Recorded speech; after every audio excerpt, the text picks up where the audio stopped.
जय हिंद राष्ट्र। फिर एक विवादास्पद विषय। विवादास्पद इसलिए कि आद्य जगतगुरु शंकराचार्य ने जो व्यवस्था बनाई थी, वो व्यवस्था क्या वस्तुतः लंबे समय तक चली और जिस कार्य के लिए बनाई थी वो चल पाया? ये एक विचारणीय प्रश्न है। आद्य जगतगुरु शंकराचार्य ने भारत में खासे बड़े क्षेत्र में, पूरा भारत नहीं आया था कि अफगानिस्तान जाने का, पाकिस्तान वाले भारत में जो भारत का हिस्सा है उसमें जाने का, बांग्लादेश जाने का उनका कोई विवरण नहीं मिलता।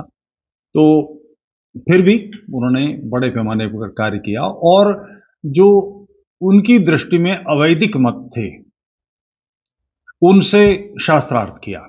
अवैदिक मत उस काल में बौद्ध प्रबल थे और उन्होंने उसके लिए एक अपनी कुछ आधार दिए और अद्वैत मत का प्रतिपादन किया। मैं बहुत छोटा व्यक्ति हूँ, शंकराचार्य तो बहुत बड़े हैं। मैं इस सारे विवरण का, इस सारी बातों का वैदिक मत पर चर्चा करने के लिए तो बिल्कुल पंक्ति के अंतिम सिरे पर बिल्कुल घुटने को बल बैठा खड़ा व्यक्ति भी नहीं हूँ, मगर जो मेरा अध्ययन है उसके आधार पर कह रहा हूँ। वेद त्रैतवाद की बात करता है, द्वैतवाद की बात नहीं करता। वेद में मंत्र है सयुजा सखाया, कि एक ही शाख पर, एक ही डाल पर आत्मा और परमात्मा दोनों साथ साथ मित्रवत बैठे हैं। यानी वेद के अनुसार आत्मा परमात्मा का अंश नहीं है, ये दोनों अनादि हैं और जिस डाल पर बैठे हैं प्रकृति, वो अनादि है। यानी त्रैतवाद सत्य है। ये बाद के आचार्यों का अद्वैत, और फिर अद्वैत में विशिष्टाद्वैत, द्वैताद्वैत, केवल अद्वैत, फलाना अद्वैत, 25 तरह के अद्वैत बना लिए और द्वैतवाद, त्रैतवाद, फलाना दुनिया भर का काम किया। ये आचार्यों के, अपने विद्वानों की बातें हैं। उसी में से एक मत बौद्ध मत था। बौद्ध मत व्यक्तिगत साधना की चीज थी। आप अपनी साधना को कुछ करें, श्वास लेने के ढंग थे उसमें, नाक पकड़ के ऐसे बैठे हैं, इतनी इधर से लें उतनी इधर, और इसमें दो राय नहीं कि वो बड़ी उपयोगी वस्तु है, ऐसा नहीं है कि नहीं है उपयोगी, मगर वो व्यक्ति को स्वार्थी बनाती है। मेरा मोक्ष, मेरा कैवल्य, मेरी मुक्ति, इसी प्रकार की बातें सादगी रह जाती हैं। तो फिर व्यक्ति छुआछूत में, खान पान में ये सब करने लगता है और समाज में अगर ये सब फैलने लगेगा तो यानी राजा, सेनापति, सैनिक, श्रेष्ठी, व्यापारी, शिक्षक, सारे लोग यही सब करने लगेंगे, व्यक्तिगत साधना में लगेंगे, तो राष्ट्र चलेगा कैसे, व्यवस्था चलेगी कैसे? और उसका परिणाम हुआ कि जहां जहां सनातनियों में से, सनातनी उस काल में मूर्ति पूजक नहीं थे, ऐसा मेरा मानना है, उसमें फिर बौद्ध मत का प्रभाव बढ़ा, मूर्तियां आई, दुनिया भर की चीजें बढ़ी और समाज बिखरता चला गया। संपूर्ण पृथ्वी को ज्ञान देने का कार्य हमारे आचार्यों का था, हमारा था। इसी कारण हम आर्य कहलाते थे कि हम श्रेष्ठ लोग थे, हम सारे संसार को दिशा देते थे। वो इन मठ मंदिरों में कैद रह गए और उसका परिणाम हुआ कि जब एक आंधी उठी इस्लाम की, तो ये सब कुछ ढहता चला गया। ये स्थिति इतनी है कि जिस ज्योतिष पीठ की बात की जाती है, ज्योतिष पीठ जोशीमठ में, यहां पर पिछले 300 वर्षों में कहीं कोई परंपरा नहीं थी, कोई शंकराचार्य नहीं था, कोई मठ नहीं था। एक बड़े पौराणिक साहित्य के बड़े विद्वान हुए हैं करपात्री जी। करपात्र यानी जिनका हाथ ही पात्र है, इसी में भिक्षा लेते हैं ऐसा। फिर बाद में वो कारपात्री कहलाने लगे, कार ही जिनका पात्र है, क्योंकि वो यही सारे काम करते थे। उन्हीं के स्वरूपानंद चेले थे, उन्हीं के निरंजनानंद तीर्थ चेले थे, उनकी परंपरा के, और बहुत सारे विवाद उन लोगों ने खड़े किए। करपात्री जी ने जो परंपरा बंद हो गई थी, पुरी को छोड़ के अन्य तीनों मठों की कोई व्यवस्थित परंपरा नहीं है, बड़े लंबे लंबे कालखंड तक वहां कुछ नहीं रहा है। उन्होंने स्वयं को शंकराचार्य, आदि जगत गुरु शंकराचार्य के समतुल्य बनाकर शंकर मठों की स्थापना की। यानी आद्य जगत गुरु का जो कार्य था, धर्म ध्वजा फहराना, उसको इन्होंने बंद कर दिया आचार्यों ने। आप कभी सुनते हैं किसी को भी, क्योंकि ये संदर्भ इसलिए उठाया कि निश्चलानंद जी और एक और ये इस तरह की उज्ज्वल बातें कर रहे हैं। राम जन्मभूमि के मंदिर के में मूर्ति का प्राण प्रतिष्ठा हो रही है, उस पर उनका कुछ अपना मतैक्य है, कुछ मतभेद हैं, कुछ उनकी बातें हैं। अब ये है एक विषय कि जिन लोगों को कभी कोई सुनता ही नहीं, पूछता ही नहीं, जिनकी सभा में 50, 100 लोग, 200 लोग से ज़्यादा नहीं आते, और वो भी दीक्षित, चतुर्वेदी, अत्रि, नहीं त्यागी गलत किया गया, त्यागी नहीं है इसमें। जो अपने आप को ब्राह्मण मानते हैं, कहते हैं, उस परंपरा के लोग वहाँ पर 100-50 इकट्ठे हो जाते हैं और बगले बजाते हैं कि हम महान हैं और ब्रह्मा के मुख से हम पैदा हुए हैं और बाकी सब फलाने धमाके, इस किस्म की बातें। ये वर्ण व्यवस्था की तरह ही व्यवस्था है, जैसे वर्ण व्यवस्था महाभारत काल आते आते समाप्त हो चुकी। वर्ण का मतलब आर्थिक विभाजन था समाज का। ज्ञान देने वाला वर्ग, यज्ञ कराने वाला वर्ग, दान देने दान लेने वाला वर्ग एक वर्ग था। क्षत्रिय व्यवस्था कर संभालते थे, सारे राष्ट्र की, सारे विश्व, भारत की सारे सिस्टम को चलाते थे। जो व्यापार करते थे वो वैश्य कहलाते थे, और जो सेवा कार्य करते थे वो शूद्र कहलाते थे। इसमें हायरार्की नहीं थी, कोई बड़ा छोटा नहीं था, सब बराबर थे। बाद में जातियां बन गई, ब्राह्मणों में बनी, अन्य क्षेत्रों में भी बनी, और जाने कितने तरह के ब्राह्मण हैं, कुछ आप कल्पना ही नहीं कर सकते, उसकी कोई सीमा नहीं है।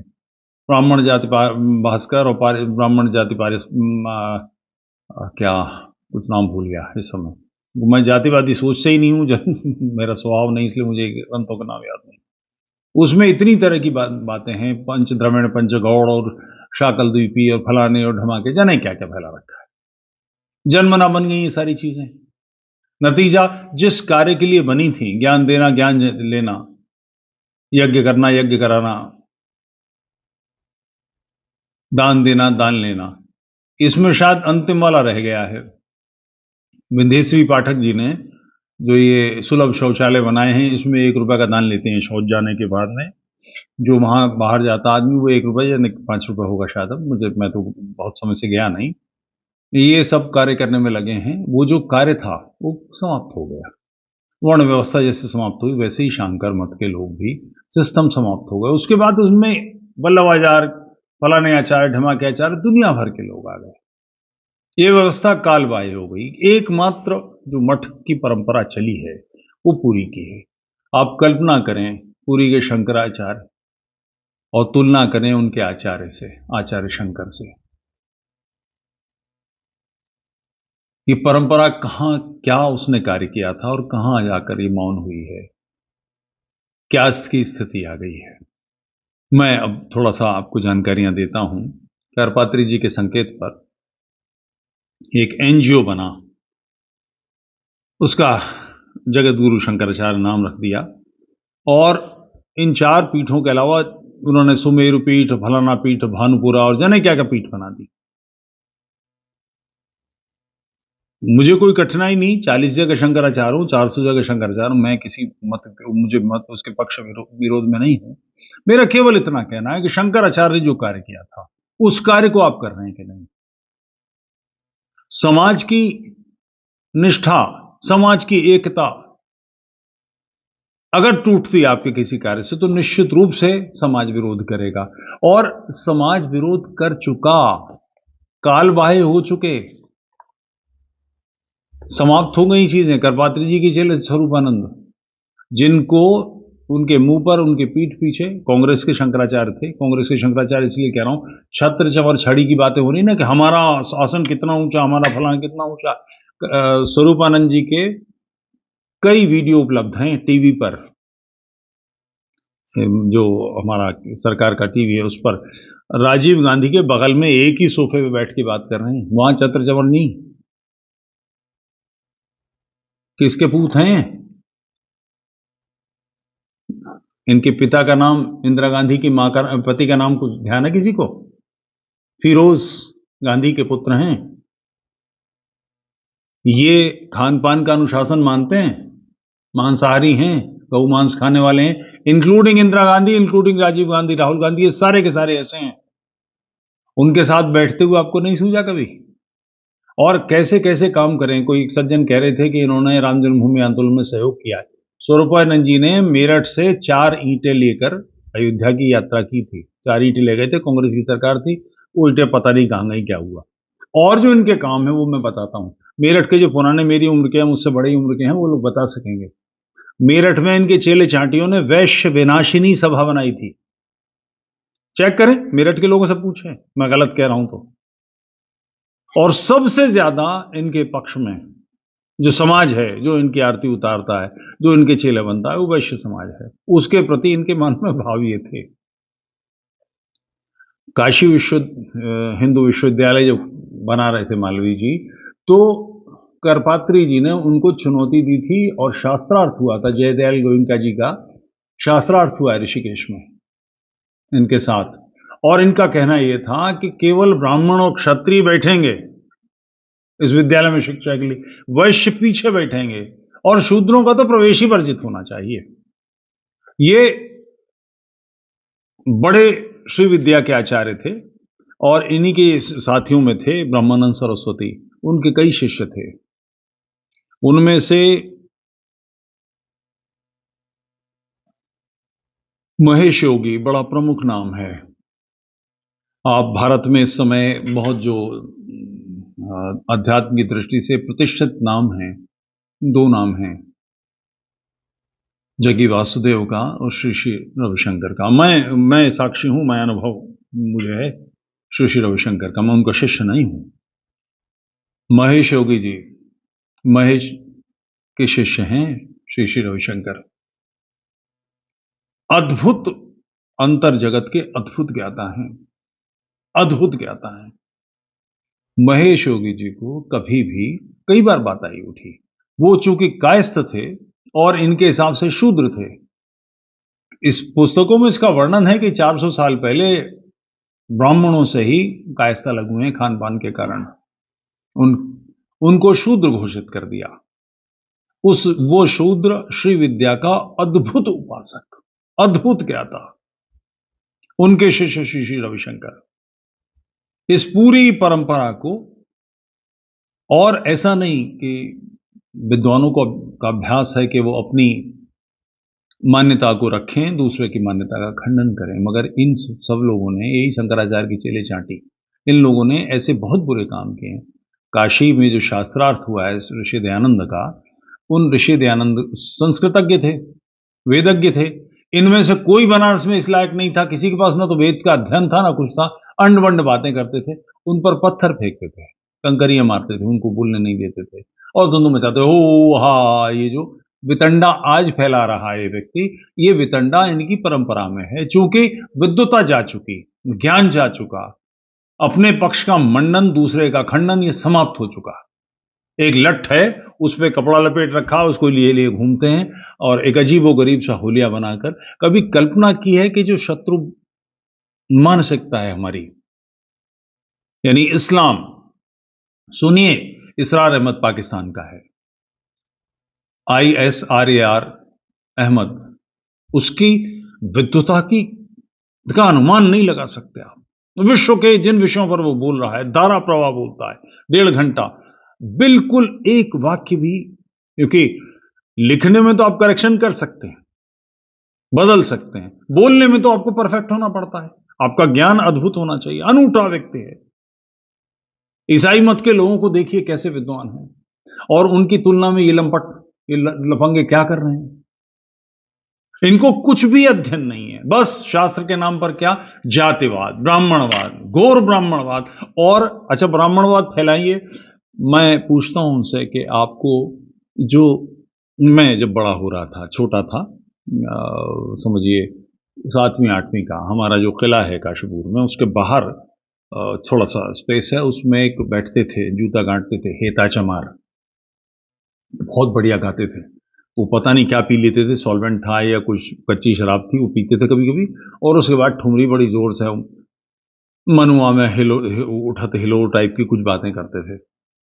बिल्कुल खरा हिंदू था, बिल्कुल मेरी तरह से। ये पूरा वर्ग आज नवबौद्ध बन गया। इसके लिए जिम्मेदार कौन है?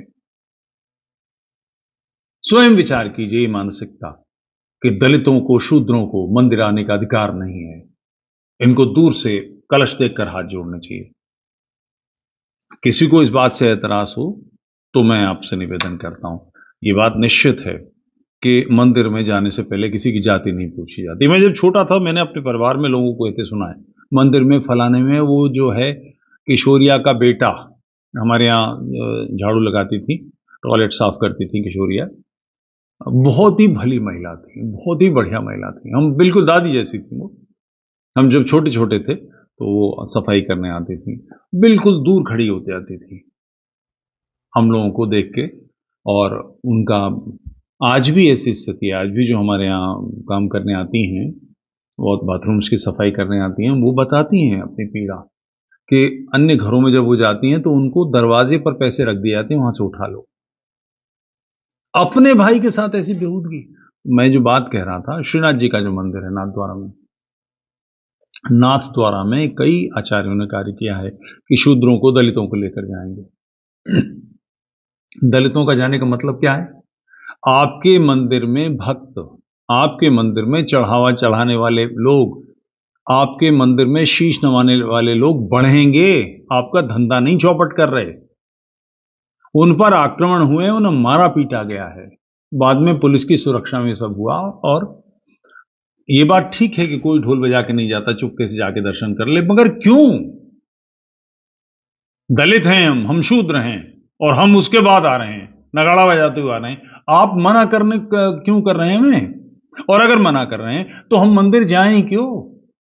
हम पैर करके भी क्यों सोएं मंदिर की तरफ? अपने समाज को ऐसी दुर्गत, अब ऐसी खराबियां करना।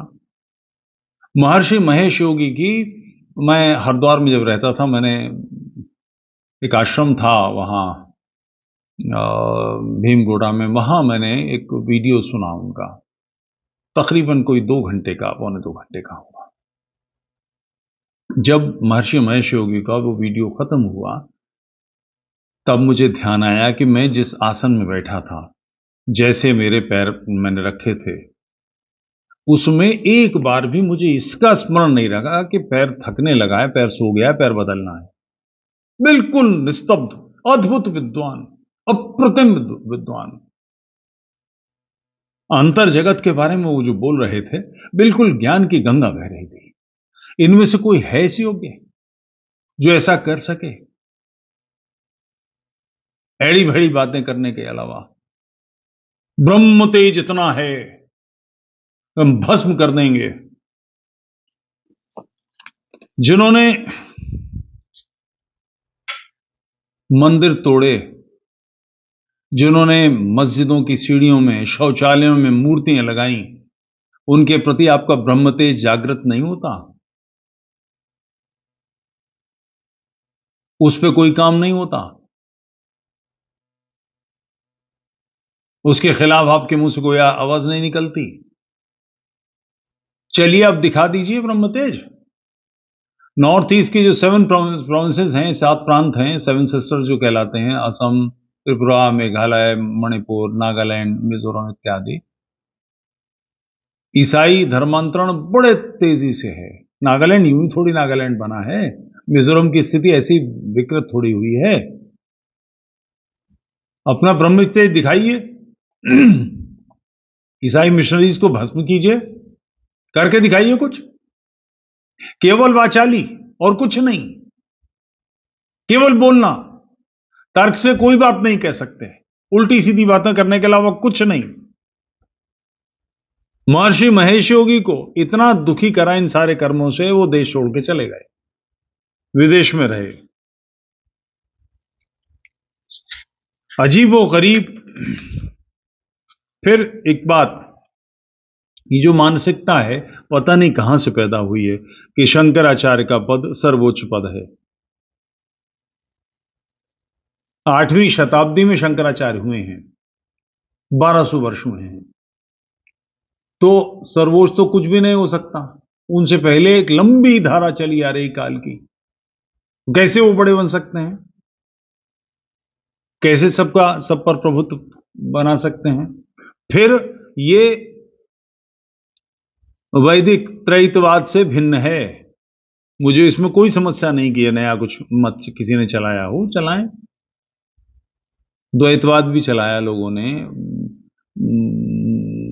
नई नई चीजें इंट्रोड्यूस कर दी, नई नई बातें इंट्रोड्यूस कर दी, कथाएं कर दी, और स्थिति यहां तक पहुंचा दी कि कृष्ण योग पुरुष उनके समकालीन साहित्य से ही तो तय होगा वो कैसे थे।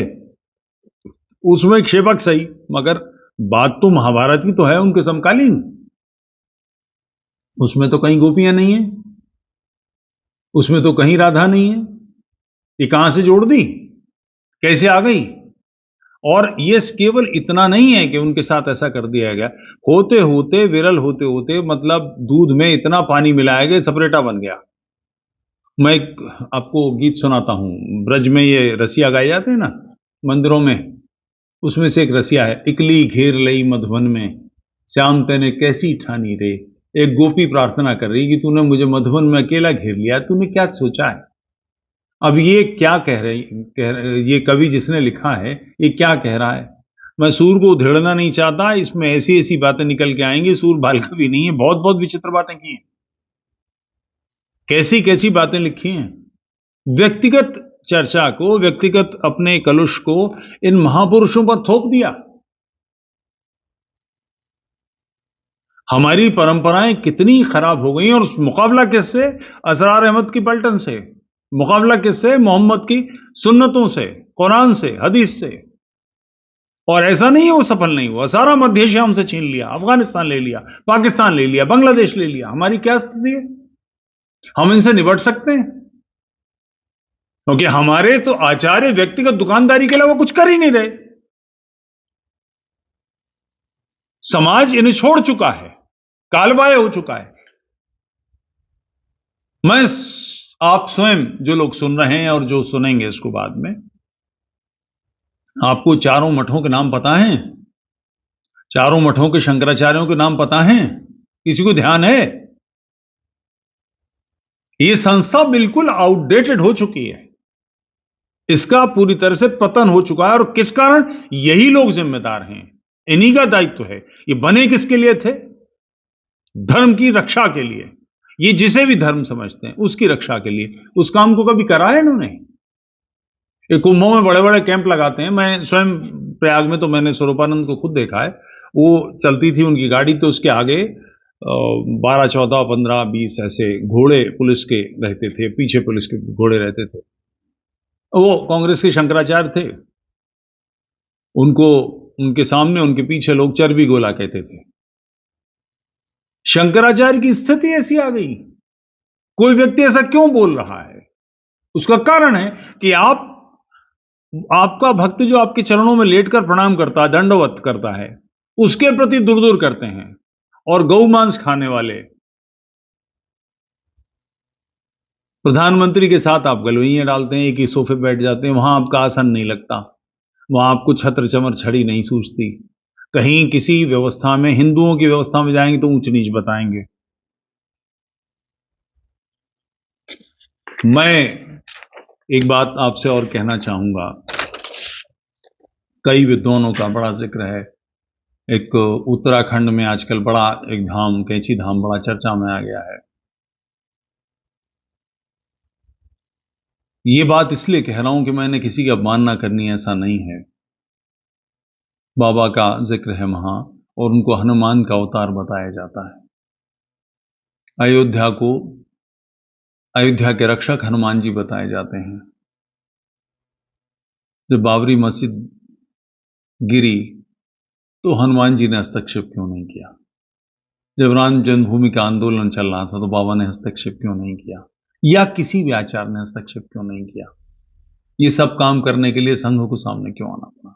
मैं संघ को प्रोटेक्ट नहीं कर रहा हूं, मैं इस परंपरा को लज्जित नहीं कर रहा हूं, मैं सिर्फ इतना कह रहा हूं, बंधुओं, कोई भी कार्य जब समाज से, कोई भी संस्था जब समाज से, कोई भी वर्ग जब समाज से कट जाता है, तो समाज की एक अद्भुत शक्ति है कि वो उसको किनारे लगा के आगे बढ़ जाता है, उसका कोई अस्तित्व नहीं रहता। ये पूरी परंपरा अस्तित्वहीन हो चुकी है। ऐसे ही भैरव काशी के कोतवाल हैं, हनुमान जी अयोध्या के रक्षक हैं। ये सारी बातें तब हैं कि हम अपने अंदर हनुमान जी के तेज को धारण करें और धर्म के लिए जूझें। काशी की रक्षा करने के लिए भैरव के बीभत्स स्वभाव को, शत्रु का कलेजा फाड़ के कच्चा चबा जाने की क्षमता को अपने अंदर विकसित करें। ये कार्य हमारे करने के हैं। धर्मो रक्षति रक्षिता, धर्म की रक्षा करो तो धर्म तुम्हारी रक्षा करेगा। कहीं से कोई हनुमान नहीं आने वाले, कहीं से कोई बाबा नहीं आने वाले, कहीं से कोई भैरव नहीं प्रकट होने वाले, कहीं से कोई काली नहीं आने वाली, कहीं से कोई राम नहीं आने वाले। इन सबके गुणों को स्वयं में धारण करना होगा। हम ही के अंदर राम का अंश होना चाहिए, तेज होना चाहिए। हमारे ही अंदर हनुमान का तेज होना चाहिए, हमारे ही अंदर भैरव का तेज होना चाहिए, हमारे ही अंदर काली का कोप होना चाहिए। यही काम तो राम जन्मभूमि आंदोलन में मूर्ति प्रतिष्ठा से हो रहा है। 500 वर्षों से जिन्होंने हमको दलित रखा था, पददलित किया था, पैरों के नीचे कुचला था, हमारे माथों पर गुलामी की मोहरें लगाई थी, हमारे मुंह काले किए थे, हम उससे उभर कर बाहर आ रहे हैं, उससे उबरे हैं। पूज्य भारत माता का भाल जगमगाए, विश्व में उन्नत हो। ये जो धारणा है ना, कहा जाता है कि सारा संसार भारत की तरफ देख रहा, कोई नहीं देख रहा, सब फालतू की बातें हैं। देख रहा होता तो ईसाई और मुसलमान भारत को इस्लामीकरण करने में या ईसाईकरण करने में नहीं लगे होते। वो हमारी मान्यताओं का ही खंडन करते हैं, और उसका कारण यह है कि हमारी कोई एक मान्यता तो हो जिससे वो बात करें, और हमारे आचार्य उनसे पंजा डालें, उनका हाथ पकड़ के बैठें कि बात समझाओ कैसे। एक 6 वर्ष की बच्ची के साथ निकाह करने वाला, 9 वर्ष की बच्ची के साथ यौन संबंध स्थापित करने वाला, पुत्र वधू के साथ यौन संबंध स्थापित करने वाला ससुर, कैसे उसका जीवन अंकुरण नहीं हो सकता है?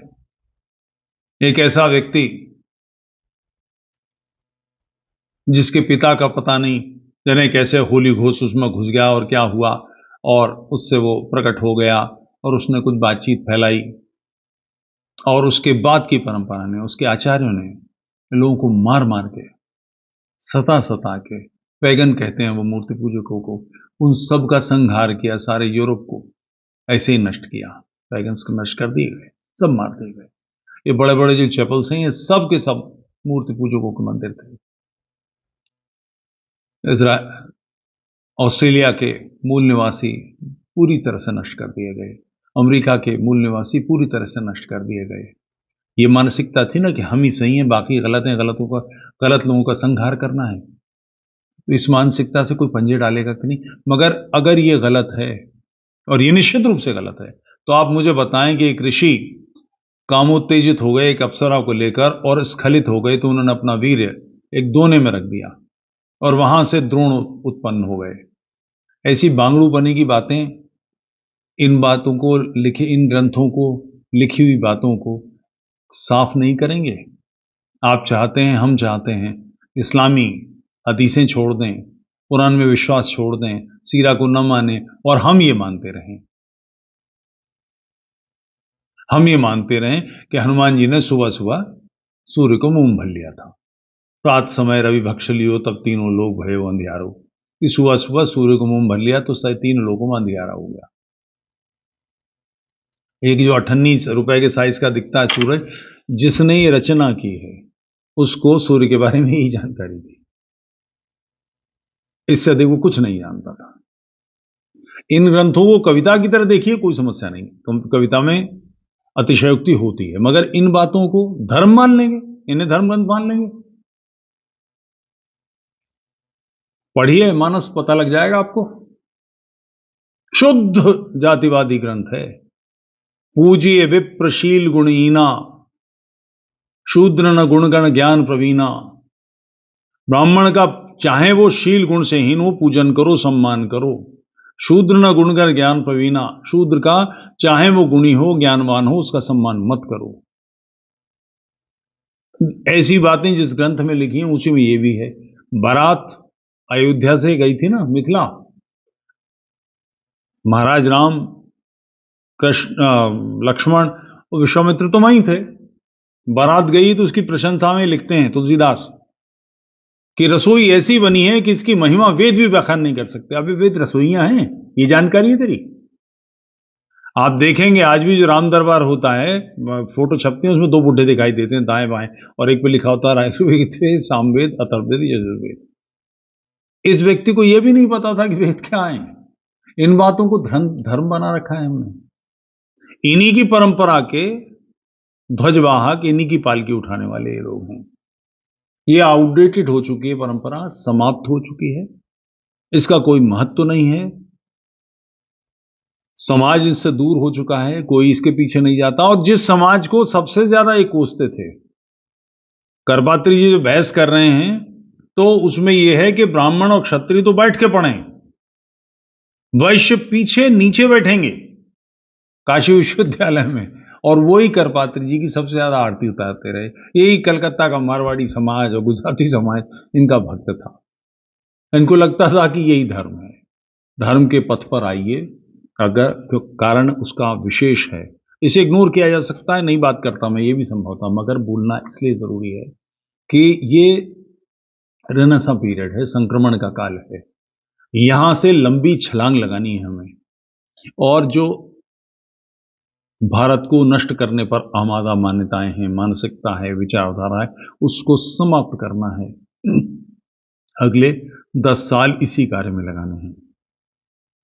राम जन्मभूमि के मंदिर में प्राण प्रतिष्ठा हो तो साथ में इस संकल्प पर जुट जाना है।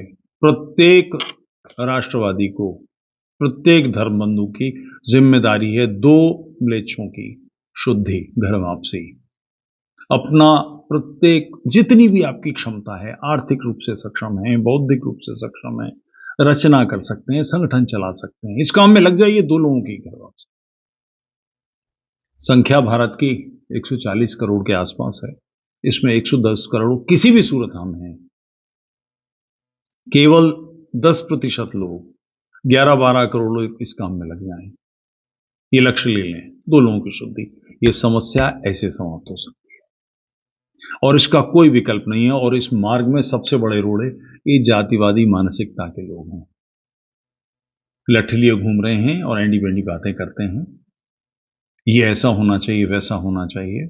मैं मोदी जी का प्रशंसक नहीं हूं, उनकी आरती उतारने वाला, उनका विरुद्ध गाने वाला व्यक्ति बिल्कुल नहीं है, मगर इस समय वो प्रधानमंत्री हैं, यानी राजा के पद पर हैं। उनका विरोध करना तब उचित होगा कि हमारे पास उस जैसी कोई क्षमता का कुछ हो। एक चूहा जो कहता है मेरे 7 पूंछ हैं और मैं इसलिए हाथी के बराबर हूं, उसको अधिकार नहीं दिया जा सकता, सब कुछ नष्ट हो जाएगा। दृढ़ता से इस मानसिकता के साथ रहिए, ताल ठोकिए, शत्रु की आंख में आंख डालिए, पंजे मरोड़िए। यही काल है विजय का। और अगर ऐसा नहीं हुआ तो भारत फिर से गुलाम हो जाएगा। जय हिंद राष्ट्र।